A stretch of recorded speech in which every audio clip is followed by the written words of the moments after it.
Hi everybody, Jake here, welcome to the video, welcome to the channel if you're new, and today we're back with something a little bit different on the channel, something I haven't actually done before here on the Jake Cooper channel, and that is an FM21 rebuild. Now, I've seen a few different YouTubers do this kind of thing, Football Manager YouTubers, and I thought it looks like great fun. I spoke to a few people in the Discord, and they thought it'd be a good idea for me to do it too, so I'm going to make a rebuild video. To anyone who doesn't know the premise of what one of these videos is, it's where in the space of one video, usually a bit of a longer video than usual, you take over a club, and you basically holiday season on season with a club that you maybe want to reach a higher goal with, and in a short space of time by only making transfers. So you just do the transfer side of things, simulate a year ahead and see how your team's got on. And the idea is that within a set amount of time you try and win a certain goal. So for example, Crystal Palace here, we are setting ourselves 5 seasons to win the Premier League. Now I'm going to talk a little bit about why I've picked Crystal Palace in a few minutes, but first of all I just want to ask you guys, as this is the first time I'm doing this kind of video, do please drop a comment, the things you liked about it and the things you'd like to see done differently, so that I know, because I'm probably going to make a few more of these in FM22. This is kind of like a practice go in FM21, so do let me know. Like the video if you do enjoy this kind of content, because if no one watches it, if no one likes it, I probably won't do more of them, but I've quite enjoyed making it behind the scenes, so hopefully you guys will enjoy it too. And if you haven't already, feel free to hit the subscribe button ahead of FM22, because I actually spoke about it on the FM Scout channel. I haven't done so here yet. But we're going to be doing a Newcastle save on the channel going into FM22. That's going to be the first save. Usually I start with Chelsea, but I thought I'll do something a bit different this year. Newcastle got a lot to prove, an owner that maybe isn't going to be helping us out too much, financial problems possibly, a squad that maybe might struggle to achieve much in the Premier League without much change. I think it's going to be a good fun, a good save, so subscribe ahead of that, ring the notification bell, whatever you want to do, so don't miss out when we start our Newcastle save. But with that being said, we're here with Crystal Palace. We're going to set ourselves, as I did mention, 5 seasons to try and win some trophies. If we don't do it, you'll still see what happens. If we do it, hopefully that'll make a nice end to the video. And their squad is pretty decent, and the reason I've chose them isn't because, you know, a lot like some people have done Arsenal, AC Milan, Barcelona, they've all been done by now, and the idea of them is to take them back to some kind of form of glory. Now, Crystal Palace maybe don't have the most elite history ever. If I go and quickly have a look, I might be wrong, but I don't think they have. So they came third place in the Premier League in 1991. Other than that, not too much. They haven't even won an FA Cup. And their finances aren't too bad either. We can just try and make a few transfers here and there with quite a young squad they've got, really, a core squad, and we'll try and build upon that. Now, I did mention that they have got a young squad. They haven't really, and there's work to do in that area. They've got a young first 11, which we're going to be using here, but not a young squad, and that's probably one of the problems that they're going to have. You might notice that if you look at the team that we're actually using, it's featuring players that have just joined Crystal Palace in real life at the beginning of the season. So we're actually featuring transfers that aren't on a normal Football Manager database. I did get the updated transfer pack, and that's why we've got these players. So for example, Edouard joined the season. We've got him. I think he's going to be a very good striker for us. We've got Conor Gallagher in on loan, Mark Gurhey at the back, that kind of thing. So we have got the updated teams.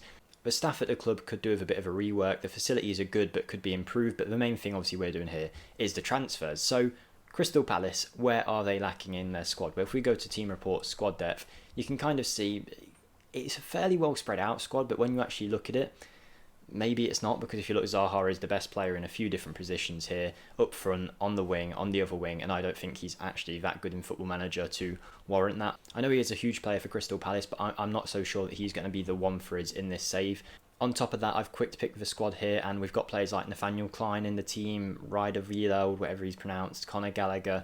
As much as I like him, he's a Chelsea player on loan. I support Chelsea. I just don't think these are the level of players that we want to try and win a Premier League. So there's going to be work to be done, especially if you look at the bench and that kind of thing. So I think this first season we'll only be able to spend a little bit, because in terms of our budget, we've got about £10 million to play with, and possibly some Wan-Bissaka money if we cash that in. And for that reason, we're not going to go crazy on the transfers. So what I think I'll do is, when we go on holiday, I'll pick a certain few players that I want to get game time, probably younger players that it might affect us in the first season, but I'll make sure they're playing while we're holidaying consistently so that they can develop, maybe sell on for a profit, maybe be a key part of our team. So the players I'm kind of looking out for, we'll talk about after the transfer window. But with that being said, there's 5 seasons to go, guys, so I don't want to stick around too long. We'll make some transfers and see what kind of shape the squad's in ahead of our first season. Okay guys, here we are, the end of the first transfer window, pretty much the end of when we're going to do any more business. I think we're done. We're going to look at the transfers that we did make. We've made a fair few, to be honest, but nothing too groundbreaking, I wouldn't say. We'll start off with any sales that I made personally, and that's pretty much just Jordan Ayew leaving for St Etienne for £5 million. On loan, Crystal Palace have Mateta in. They also have Benteke up front as an option. Zaha, as we saw, Edouard. I don't see too many places for Ayew in the team, so for £5 million, I figured it makes sense to move him on, and we did do so. But in terms of incomings, we have spent a fair bit of money. It's not the full 71 million that you see here, because that is including some of the transfers that were made before we took over as manager, if you like to think about it like that. The first signing that we did make was Florian Koeman in for a couple £1 million, and this will probably be a theme for the first few seasons where we try and find value in a cheap player who we can sell on for a profit. We brought him in from Romania, from FCSB. £3 million I think is a good deal for him. He's had a good couple of seasons. He's young, there's room to improve. Attribute wise, he's not going to be the world's best player, he's not going to be a consistent starter for us, but with a lot of focus, as we saw, Zaha was the best player in so many positions. We have young players in Elise and Eze. I've got to make sure there's some kind of backup to them so we don't have to play it all the time, and that's why Florian Koeman is in. And again, if we need to sell him on in the future, I think he'll make us at least a decent bit of profit and be good for at least a couple of seasons at the club. In goal was probably somewhere we didn't really need to improve. Guaita was a good enough keeper, ranked as one of the highest rated players at the club when we took over. But Livakovic, I mean, everybody loves him. For £10 million from Dynamo in Croatia, you've got to make the deal. I think he is a Champions League winning goalkeeper in the game. We shouldn't have to improve him too much. The fact that he was available for £10 million, he's not going to be usually. It's just because it's the first season. We had to kind of get there. A bit of an instalment job really in terms of the transfer, but I didn't want to lose him out to another club and have to settle for a worse version of him. I figured we had to go for it. You might see every now and then throughout this save, the director of football is going to make some transfers that I have no clue about, so don't worry about all the free transfers. But people I did spend money on, well, I say money, we've loaned in Vitor Ferreira from Porto. I think he's going to be a good player in the system that we're looking to use, which I'll talk about the tactic that we're using in a minute. Deep line playmaker, I think he's going to do a perfect job there when we need him. Same in the opposite position, we do have a Metsala in the system, I believe, and Lakonga, I think, will do a good job. He's in on loan from Arsenal, obviously a recent signing for Arsenal. In the game, he's not ready to go into their first team yet, but I think he'll be a good enough player for us. Then, as I did mention, Nathaniel Klein was the best rated right back when we did a quick pick. I don't think he was good enough. Ola Aina of Torino was available for only £7.5 million, so I pulled the trigger on him. Figured he'd be a good enough option for us. Torino taking a loss on him, the ex-Chelsea player. I think he'll be good going forward, and that's kind of what this tactic calls for. So with that being said, I think I may as well show the tactic. It's a tactic I did a video for FM Scout about. I can't remember doing it, to be honest. I have so many tactics listed that I don't remember which one this one is, or if it's good for this specific match engine, because a lot of the time they are match engine specific, and when the match engine updates, it doesn't work anymore. But it's a 4-2-3-1. It's pretty much what I would have created myself anyway, other than some of the more detailed instructions. So we'll see how we get on with it. If in future videos you want me to use a standard tactic preset, let me know. If you prefer me to use these kind of fancy tactics, then also let me know. But as you can see, I've kind of plugged in some players into the system that I'm going to make sure when we holiday play as many games as possible, because in my eyes, these are the best players in the squad that I want to develop. Some of them maybe aren't the best players just yet, but I think the fact that they're young means they can improve over time. So Edouard is up front. I think he's going to be very dangerous for us. If you watch the Lazio save, he actually won the Champions League with us, with Lazio, in only the second season, so he's important. Eze on the left-hand side, I think he's going to be pretty good too. Elise, as I mentioned earlier, is going to play down the middle. We've got Zaha Gerhi, who is a young centre-back at the back. If we go and look at his profile, plenty of potential, joined from Chelsea for a fair bit of money too. This update doesn't represent the amount of money that players came in for, but I believe it was over £20 million as far as I'm aware. We've got Tyrick Mitchell at left back, another good young player who we could potentially develop, sell on for a profit, because again, I don't think some of these players are going to be Premier League winning quality by the end of this save, but who knows. Ola Aina at right back and Livakovic in goal. Hopefully them players will make up the core of our team. I'm not too bothered about the other positions. I'll let the AI decide that based on fitness and that kind of thing. So the tactic's been created, we've brought some players in, and I think that's pretty much it, guys. So let's simulate one season and see how we get on with this new look Crystal Palace side. Okay guys, one season on and it has gone absolutely fantastic with Crystal Palace. Before we talk about how well we've done, you might notice that the background's changed a little bit. I've actually gone and upgraded. I've got a proper PC. I'm not on my laptop anymore, even though currently the stand that I'm using for my webcam is a cardboard box. I might have to get an improvement on my webcam, but what this has allowed me to do is use OBS more freely, which could in the future lead to streaming, but mainly it's for these videos. I want to improve them, and getting this kind of setup means that over time I can improve it and hopefully improve the video quality as I get used to using OBS and that kind of thing. I can change it over time, have overlays over my camera. I can now actually, I don't have to watch myself in the bottom right, which I did have to do when I was screen recording on my Mac. So I'm not in the way of anything anymore, which is good. But yeah, Crystal Palace, we've had a phenomenal season, guys. For a first season, after only a few transfers really, there was nothing major in there. We came 5th in the league. That's beating out the likes of Chelsea, West Ham, Tottenham, Villa, to any of these high up places, finishing ahead of Leicester in 5th place. That's a Europa League place guaranteed, and only a few points, to be honest, off 4th place. Still enough that it's a big enough gap between us and Manchester City that we need to close it. If you actually look at the gap between us and top of the league, there is plenty of work to do before we even consider ourselves title challengers, but I'm very happy with this, particularly performances from Edouard up front with 31 goals for us. He is going to be someone we're going to have to fight to keep hold of, I'm sure. If we go to most assists, Michael Elise had a brilliant season for a youngster. The 19-year-old Frenchman has really hit the ground running here at Crystal Palace. 5-star potential, the fans apparently love him.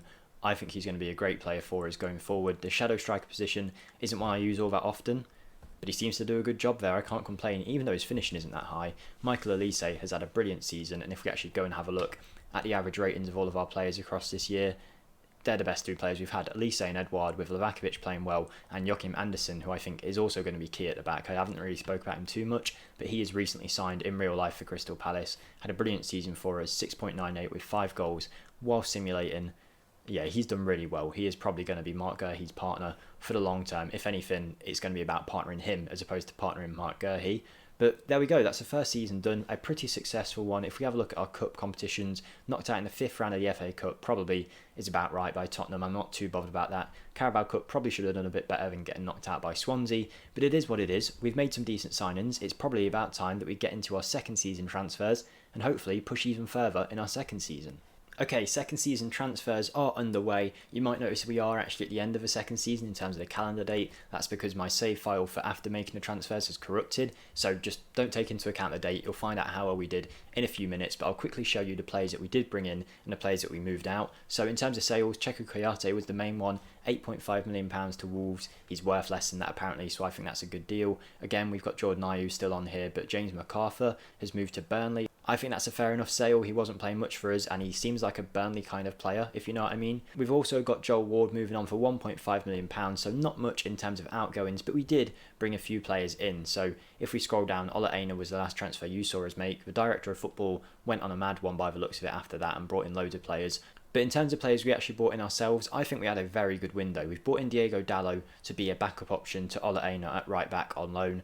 Don't have to pay too many wages for him, and I think he's a very good option to have. We've then signed Leonidas Sturgiu from St Gallen. This is a defensive wonder kid who is so good in so many Football Manager saves. Only £12.5 million from the Swiss division. Bit of a spoiler there, he's had a very good season for us, 7.04. He played a lot, so he's been a good signing for us. To give us even more depth at the back, we've got Sturgiu, Guéhi, Andersen, who played well, and we've now brought in Jerome Ongwen to Crystal Palace. He's signed for £7.5 million from Salzburg in Austria. Again, another player who's had a great season. I think these are very good pickups for a combined total of £20 million. That's a very solid centre-back partnership there. We've also then brought in Silas Wamantwiga. I don't know how you pronounce that. Wamantuka? Silas Wamangituka. He's been bought, the Congolese international, from Stuttgart, where he was playing quite well. Came up on a scout report for us. Hasn't had the world's most amazing season, but for £12.5 million, I still think that's a very good deal. If we look at his value, it seems to have worked out. He's not going to be a guaranteed starter for us or anything, but again, is a better option on the wing than we did originally have, so I think that's a perfectly fine signing. We then also bolstered our midfield options by bringing Sasa Lukic in from Torino, £12.5 million again. Hasn't had the best first season, but I think he's a good option in the midfield. Value is pretty fine. He's a good all-rounder, so we'll see what happens with him. But I think as an investment, it's not the worst decision anyone's ever made. Finally, to finish off the transfers that we've made ourselves, we brought in Mohamed Diarme from Ajax, Diarme should I say, £4 million, backup striker option for us up front, maybe even third choice striker. Potential to sell him on quick, which means he might be good in the current match engine. I personally think it's a pretty good deal. Not really many ways that we lose out in that transfer. And then we've also brought in Lakonga in on loan. And then we actually made a few extra transfers that I forgot about, sales should I say, that I forgot to mention. So Milojevic, Luka Milojevic, I can't say his name, but he's moved to Werder Bremen for around £4 million.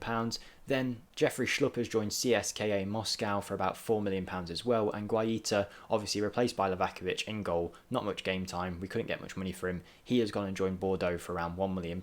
So with that team, how did we do? I bet you're all wondering, how did the second season go? We've improved the team, surely we did better. No. But I don't think this is the worst thing in the world. We finished 8th, so that is outside of Europa League places, 3 places below where we finished last year. Last year we were in 5th place, now we're down in 8th. Outside of any kind of European competition, but it's not the worst thing in the world because we were in a European competition, as I did mention. That's more games to handle that these players aren't really used to. We got all the way to a quarter-final of the Europa League where we lost to Napoli. FA Cup, we didn't go too far, again knocked out by Tottenham and knocked out in the Carabao Cup by Manchester City. So a disappointing season all round, but these 3 are understandable. The league isn't awful, but it's also not great. I'm not too bothered about position. This is where I'd about expect us to be. I think the first season might have been a bit of a first season fluke, to be honest, but 14 losses, 16 wins. There's not much difference between that. It really goes to show that we're either one or the other. But realistically, we were a win or 2 away from getting in that 6th position, and the fact that Arsenal, Chelsea, Liverpool, City and United have finished above us is not unexpected, really, is it? They're very good teams with plenty of money to spend, and Arsenal, of course, are also a team. They've done all right. But in terms of which of our players have performed well, it seems to be a similar story. Edouard getting all the goals up front, now valued at around £50 million. Wow. Yeah, we've got a player on our hands there in Edouard, and Elise, again, having another good season in that shadow striker role. Can't complain with how he's performed for us so far. Look at that output for him in that midfield position. That is brilliant. Average rating not as high as last year, but who really cares? He's still doing very well. Now, I don't want to be stuck in this position for another 3 or 4 seasons. I want to improve on this. So there's going to be work to be done in the transfer market. We might have to go a bit heavier than usual. We should hopefully have some of that Europa League money in the budget. If we actually look, we've got £43 million to spend, and in terms of finances, there's plenty there to be spent. So I think we're just going to go heavy in the transfer market, see what happens, and hopefully have a much improved 3rd season. Okay, everybody, here we are, the start of the 3rd season, and in terms of our transfers, I think we've had a very, very good window. We haven't actually had to spend a crazy amount of money, but the quality of players we brought in, I think, it's very, very good. So I'll quickly show you what we've done. We'll start off with player signings, because realistically, to speed this video up, I'm only going to keep up with the main transfers now. So in terms of big signings that we've bought in Moussa Barrow. He was great for us in our Lille save in that inside forward position. I'm hoping to get something similar out of him for this Crystal Palace team. £20 million for the Gambian, valued at £30 million already. Going to be a perfect signing for us, I think, to give us some more depth on that left-hand side. So Moussa Barrow is in. And then Douglas Santos has joined us from Zenit. He is a left-back of real quality, an upgrade on Tyrick Mitchell for only £7.75 million. Yes, he's not the youngest in the world, but in terms of an attacking output, the crossing on this guy, he's going to be brilliant for us. So Douglas Santos is in, and I'm very excited to see him in the side. That's not it though. Of course, we've got all the main transfers that we did make, and for £54 million spent, it is a lot of money, but we've actually made more in terms of our sales. So let's talk about the big sales that we did make. Will Hughes has moved on to Shabab Al Ali. I think that's how you pronounce it, for £5 million. He wasn't playing too much. It's a bit of money to bring in. Club Brugge have signed Florian Koeman, the player we bought in, for £3 million, loaned him out, sold him on for 7.5. Good transfer business in my opinion. He offered us a little bit in that first season, but not enough really. And then the big sale was our centre-back, our star centre-back, Joachim Andersen, has gone to Leeds for £46.5 million, which is great business considering apparently he's only worth about 30. As I did mention in the last transfer window, we bought in Ongwen, we bought in Sturgeon. I think both of them, once they've developed a bit, will be above Anderson's level by far. So definitely good transfer business in my eyes. And then in terms of the incomings, we've gone for real quality this time. So Pedro Porro is in on loan from Manchester City in that right back position. He is going to be something else, I'm sure. Never actually managed him before in Football Manager this year, but I've heard he is very, very good, and attributes wise, he does look pretty much impeccable. We've loaned in Michael Cousins, another star of the Lille series from Bayern Munich. How much he'll do for us, I don't know, but he's definitely a good option to have in that midfield. We've then bought in Marcus Antonio, I would say star of the Lazio series as well, but we bought him in and never got to actually use him because of a work permit issue. But here we go. In terms of young Messalas that are value for money, I think Marcus Antonio is definitely one of the best, if not the best. He was playing for Shakhtar, where he's had 2 outstanding seasons. He's now joined us, only £12.5 million, the Brazilian. He's going to be something else for us in that midfield, maybe partnered with Cousins. Who knows what we'll really do. But then we've gone and bought in a replacement for Anderson just for a 4th choice, 3rd choice centre-back, whatever it may be, or maybe even in the starting 11 while we wait for Sturgeon to get to a really high level. We've bought in Marcos Senesi from Feyenoord. He's not the world's youngest, he's not the world's oldest, 25 years old, hopefully getting towards the prime of his career from Feyenoord, £15 million, had a couple of good seasons out there. left-footed as well, so can play in that position that Anderson has now left. I think it's a good signing. We haven't had to spend the full Anderson money to replace him. Maybe he's not Anderson quality, but he is still a very good centre-back. And then our big signing of the summer, it's a bit of a risk. I'm hoping it pays off. We've seen, despite the fact that Zaha is one of the highest paid players at the club and plays so often, he's not even been mentioned so far in terms of average match ratings because he isn't even playing that well. But Marcus Edwards is a young English international bought from a league where if he was playing in the Premier League, he'd be worth a lot more than this. But because he's playing for a club that maybe don't have a huge reputation in Vitória Guimarães, I don't know how to pronounce that, but they're in the Portuguese division. He's had a very good season out there. £25 million I think is a steal. If we were to sell him now, as you can see, we'd make a profit. So I'm hoping to see a lot from Marcus Edwards. So we'll see how we get on in our third season. There's only going to be 5 seasons maximum, so we're getting towards the end of the video now. Hopefully, we're starting to put together the team that we'll eventually see win the Premier League. So Marcus Edwards is in, Senesi is in, Antonio is in, plenty of quality brought in. Let's see how we get on. Okay, here we go. We have finished 6th in our third season. I'm actually very happy with that. I know it looks like compared to first season we've dipped off, but the first season might have been a bit of a fluke, and we've actually finished on more points here than before, and there's a smaller gap between us and the league leaders now. This Crystal Palace team finishing 6th I think is fair enough. We're basically the next part of the Big Six now. We've replaced Tottenham. Arsenal still doing very well, but a couple more wins and we could have been in a Champions League spot, which would have been huge for us. Looks like Edouard hasn't had the world's most outstanding season this time, but it's fine. He still had a pretty good one. Just not the levels that we used to expect. Douglas Santos featuring with the highest average match rating for us at left back. He's had a good season, so that's been a good transfer for us. Ongwen's got amazing pass completion, so that's great too. How did we do overall though? Obviously no Europe this season, so a lot more focus on the leagues and the cups, where again we've been knocked out by Tottenham for the 3rd year running I think in the FA Cup. And then in the Carabao Cup, we've got to the quarter-final, knocked out by Liverpool. Unfortunately, no trophy for us yet in our time here at Crystal Palace. But I think the transfer business has been good. We've definitely improved the team, made us a more solid contender for these top 6 positions for Europa League spots. It's going to be a lot more regular with the players we've got now. If we go and have a look at average match rating, Martga, he's got a 7.3, so he must have had a very good season for us. Oh no, he's played one time, that's why he's got a 7.3. Douglas Santos, the best player that's played regularly. We've got Livakovic, Ongwen, Wamantuiga. I'm looking at Silas. Silas has done really well for us actually. That's been a good transfer in, I think. I wasn't expecting that much from him, but that is very good. Second season, 8 goals, 6 assists, 7.03 average match rating, more than 20 appearances. We're doing well, but there's not enough standout players in the squad. If we go and have a look at who's really disappointed this season, Edwards and Zaha haven't done great at all, really. As much as I do like the team we've got, I think we've got some sticky decisions to make here, really, where we've really got to decide who is going to win as the league. No sentiment attached to any players whatsoever. We've got to go for it. Let's see who we bring in our 4th season transfer window. Only 2 left. We've got to make these transfers count. Here we are now, the start of season 4. Our reputation is now at a 4-star rating.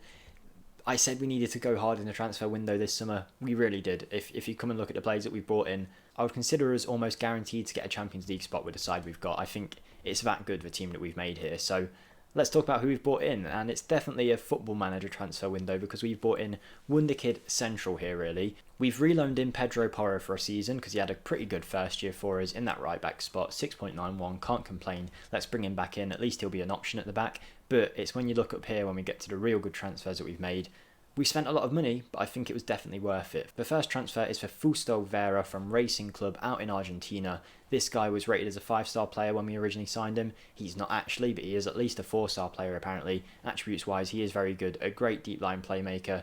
Gives us a very solid defensive option. He's had a brilliant season out in Argentina, having joined from Manchester City. This guy is going to be a steal, I think, for £10 million. What a pickup he is. Adeyemi has joined us from RB Salzburg. 4.5-star current ability, 4.5-star potential. This guy is arguably the best player at the club now. £30 million. He's had a great few seasons out at Salzburg, and as much as I might make him a winger, I think he could be our striker eventually once he's developed a bit. The fact that he's so fast means he's probably going to break the match engine if we can get him in there. So we spent a lot of money on him, but we spent even more money on Yusuf Demir from Rapid Vienna. They wouldn't let him go unless we hit his release clause, which we did go and do. He had a poor year out in Barcelona really, where he barely played and only played for Barcelona B. Went back to Rapid Vienna, developed quite a lot, played really good football, and now he's joined us as a 3.5-star attacking midfielder, 5-star potential, one of the best wonder kids in the game this year, I think, Yusuf Demir, and he's joining us probably to replace Michael Elise in the first team. Michael Elise didn't have such a good third season, so I think Yusuf Demir will be brilliant in that shadow striker role. He's a wonder kid. We're going to make sure he plays regularly as well when we holiday, just to make sure that we get a high level out of him. I've also gone and replaced our assistant manager too, so hopefully that'll improve how well we were doing in terms of the holiday in. But of course, to make all these transfers happen, we had to make a few sales, and that has come at a bit of a price. Mark Gurhey, who has been good for us, has gone and joined West Brom for £16.5 million, £20 million it could be, but it kind of goes to show his level, the fact that he's joined West Brom. And also, as you saw last season, he played once, we've got to bring in that money for him. Silas has left not for a profit but actually for a loss for £12.5 million to West Ham. It was one of them where he was like fourth choice in his position and I just needed to move him on, so I took whatever he could. Eze is then going to move to Arsenal for around £40 million. He's had a good few years for us, but he is now an Arsenal player. He was kind of starting to dip off in the last few seasons, never really had an amazing season in terms of average match rating. So I figured, why not replace him? We've got Barrow, we've got Demir now, we've got Adeyemi. There's plenty of options in that attacking midfield line. Then to finish it off, we brought in Edson Alvarez, another centre-back option / full-back option if we really need him. £17.5 million, he was available. I thought, why not improve that defensive line a little bit more and see how we get on this season. So with that being said, that's season 4, let's simulate, and then we've only got one more year to go. Okay, the end of the season is upon us and we have finished 5th in our season 4 season here. Still a pretty way off winning the Premier League, although I think I know how we can sort things out. I'll tell you why in a minute, but we're now only 10 points off the league leaders, which is a massive difference. We've really decreased that by 5, 6, 7 points each year now with the transfers we're making, and 72 points, 5th place finish. A win or two more and we would have been easily 3rd place. So even though I said we were guaranteed a Champions League spot, maybe we weren't, but we've still done really well. Adeyemi having an outstanding season, the 22-year-old, now getting into the prime of his career. He's been playing up front for us, I believe, and he has done awesome. £30 million, returning us 44 goals in all competitions, 26 goals in the league. He is one of the most sought-after players in Europe now, I'm sure. Douglas Santos having another great season for us as well. 7.3 average match rating, 15 assists at the back. He's done brilliant. What a good left-back signing that was. Ongwen, by the looks of it, still keeping up with that passing accuracy. But 5th place isn't too bad. If we have a look at our other competitions, Euro Cup quarter-final, FA Cup quarter-final, Carabao Cup quarter... We can't get to a semi-final here, I swear. And we haven't even got into a Champions League spot, and I'm only giving myself another season. But the squad seems to be at a level where I think it's ready to challenge for a title, but we just can't get there yet, although 10 points isn't a massive difference. So I'm thinking the way to stop this happening is, not only am I going to overhaul the staff to make sure the staff is like the highest level in the Premier League, as opposed to focusing too much on the transfers, even though I'm sure there'll be some, but one thing I am going to do for sure is, if we go and have a look at our squad and look at appearances, because I've been telling the assistant manager to constantly play certain players, it's really tiring them out. Like, I picked the best 11 and then holiday, so I picked this full 11, told him to holiday and only change when he really needs to. And as you can see, he really took that on board. No one got injured apparently, and I swear I'm not using an editor, you can see it there. Apparently nobody got injured, or at least if they were injured, the assistant manager was using them. That means no one else really got a game, which lowers the value of everyone else in the squad, lowers what they can do for the team. But it also means that these players who are playing are getting tired and they're not playing to their maximum ability. So if these players were instead playing 30 games a season, and I just let the assistant manager pick the best team that was available, choose when to rotate, that kind of thing, I think we'd have a much better chance, because the whole point of building up the whole squad of this team was that we can use the whole squad. So the fact that we've only been using this first 11 this whole time really goes to show that I'm very unexperienced when it comes to these rebuilds, because you wouldn't do this, would you? The fact that I've told the assistant manager to use these exact players for a whole season has meant that we've really limited our ability, because looking at that starting 11, I would say that's definitely a Champions League starting 11. And I think without this hindering us, we could definitely go a lot further next season. And we probably won't lose. Like, I bet if we look, I haven't actually checked this, but I bet if we look, our losses come in like periods where we're quite tired. And you can kind of see that. We have a very good start, a loss here or there, then you get a whole month in December when the games are cramped, when we lose 2, draw 2. That's huge. That's what, 3, 6, almost 10 points lost out on there. And yes, I know some of them are cup games and European matches, but you see what I mean. It happens again in the next month in January. Then as the schedule starts to ease up a little bit, as you can see here in April, we do pretty well overall. So I think if we just stop this whole forcing players to play, we should do a lot better. And we've only got one more season, so let's see how that helps us in Season 5. But first, there's some transfers to be done.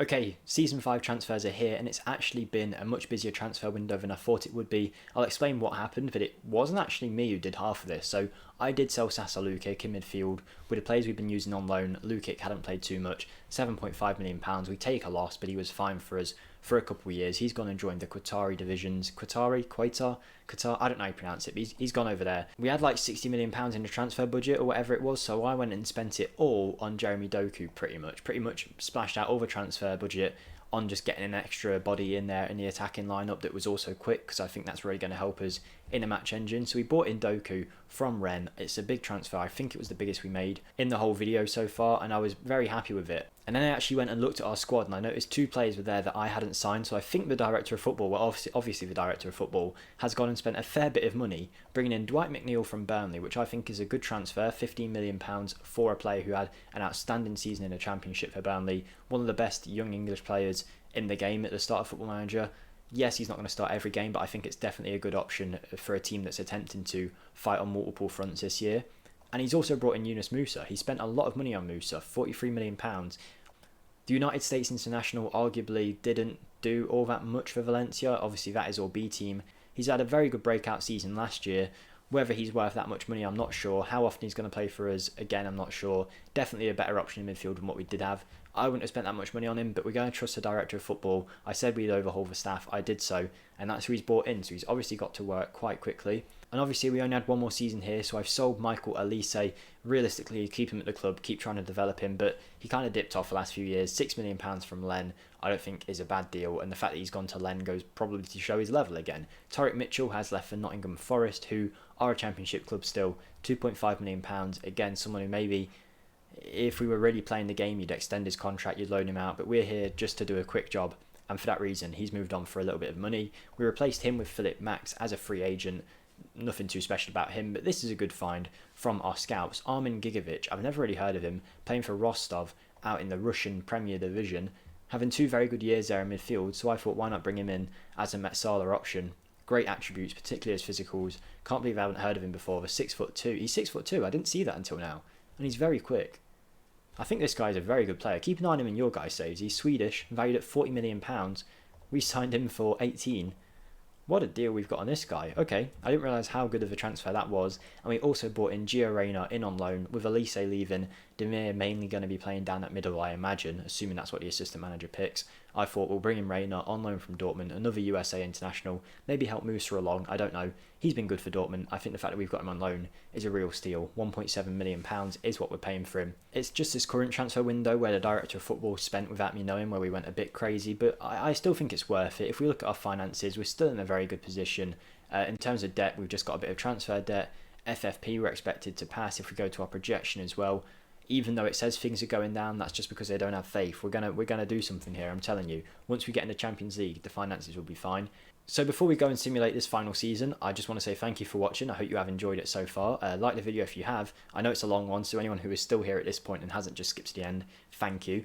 Drop something in the comments. Drop Demir in the comments if that's what you want to do, to let me know that you are here. We'll see how we get on. I think Champions League will be fine, but you never know. You never know in Football Manager, do you? And with the fact that we're not going to overtire the players, I think we've got a good enough squad here to hopefully at least challenge for the Premier League title. So let's give it a go and see what happens. Okay guys, here we are. It is season 5 and I've actually seen the result of a simulation this season, so I'm not going to let you guys see it just yet. You might notice we have won a trophy, but we haven't won a Premier League. Honestly, I couldn't believe it when I finished a holiday simulation. We're not going to go any further than this. Look at the Premier League table.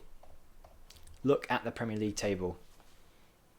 1 point. We were 1 point off winning the league. 1 point. And the fact that Manchester United were also 2 points off winning the league goes to show how closely contested this season was. 5 losses, 4 draws, 29 wins. Our losses coming against Man U, Chelsea, Brighton, Man City and Fulham. A few wasted draws in there against Brentford, and that loss against Fulham is probably the kicker this season. But last day of the season, drawing 1-1 with Man U. If we'd got an extra goal there, we could have done it. We could have won the league. We came so close. I mean, it looks like this tactic has scored plenty of goals, but maybe conceded more than it should have done. Like, we've conceded more than anyone else in the top 4, but scored way more, which is fine. I don't mind an attacking tactic. If we actually go and have a look at the Premier League, we can see Adeyemi scored 37 goals in the league. He has been outstanding for us. Valued at £72 million, arguably one of the best players in the world in this current save, playing for Crystal Palace. And even though we did not win the Premier League, which is gutting, I wanted to do it in the video, but I think the fact that we've got Crystal Palace up here goes to show that we'll definitely get there in a little bit of time. But one thing we did do, not win an FA Cup, we knocked out in the semis. Not win a Carabao Cup, we got knocked out in the semis. But we've actually gone, and despite not winning a trophy that I wanted to win at the start of the video, we've won a European title. We won the Europa League against Leipzig, so we'll quickly go and head over to that 3-0 match to see the kind of team we were running with. This is the team that the assistant manager must have decided was best suited for the final. We've got Livakovic having an outstanding game in goal. Adam Marola, who I didn't mention at the start of the video, but he was a very good young left back who was like 16 years old in our academy. He's gone to do pretty well, and it's nice to see that he's playing, made in the Crystal Palace Academy, I believe. Yeah, so cool to see him doing so well in this season. But he played in the Europa League final where we won 3-0. We've got Doku on the left not having the best of his games. We've got Ongwen, Musa, it's a bit covered over here, but Sturgeon, Porro, McNeil, Adiemi with a goal, Demir with a goal, and Gigovic doing absolutely brilliantly for us. How good was his season? Not bad at all, was it really, for £18 million, valued at 47.5. Keep an eye on this guy's in your save, seriously, he looks very good, and his physical attributes probably mean that he's brilliant in the match engine. We've smashed Leipzig there, very happy with that. Gigovic, Demir and Adiemi getting the goals as I thought by looking at this little graphic here. If you have noticed, by the way, if you've watched my videos before, you might notice we are using a new skin. It's because as I said, I got a new computer, got a new TV because of that, so it's like 1080p, which means I can actually use skins that my Mac was almost too good graphically for. So we're using the TCS skin, I think it's called, and I really like it. The Premier League thing is so good because when I was simulating the game and I was watching it, the calendar at the top, you could see we were in like first, second, third, second, first, third, second, and I didn't know what was going on, but the fact that we were so close to winning the league, I think it's a pretty good effort, not going to lie. A Europa League to bring under our belts, I think if we went for another couple of seasons here, we'd probably go on a season where we won a triple, quadruple, because the team we've got is so young and they're only going to get better. But that is the end of our first ever rebuild here on the Jake Cooper channel. Hopefully you did enjoy it, guys. Crystal Palace, what did you think? I'm not just going to pick teams that need technical rebuilding in these videos. It would just be a random team like... I wouldn't do someone easy like Manchester City, but I'd pick a Fulham. They don't necessarily need a rebuild. It wasn't like they were originally the world champions at one point and now they fell down so low. I just think they'd be good fun. I just choose a team and I'd do it like that. So hopefully you did enjoy it. Let me know what you'd like to see different, what you'd like to see more of. Subscribe to the channel if you haven't already, and thank you to anyone who's watched 1 minute of this or even the whole thing. I'm not sure how long it's going to be, probably at least like 40 minutes in editing, but yeah, thank you guys so much. Can't wait to see what we do in FM22 on the channel, so I'll see you soon, guys. Goodbye.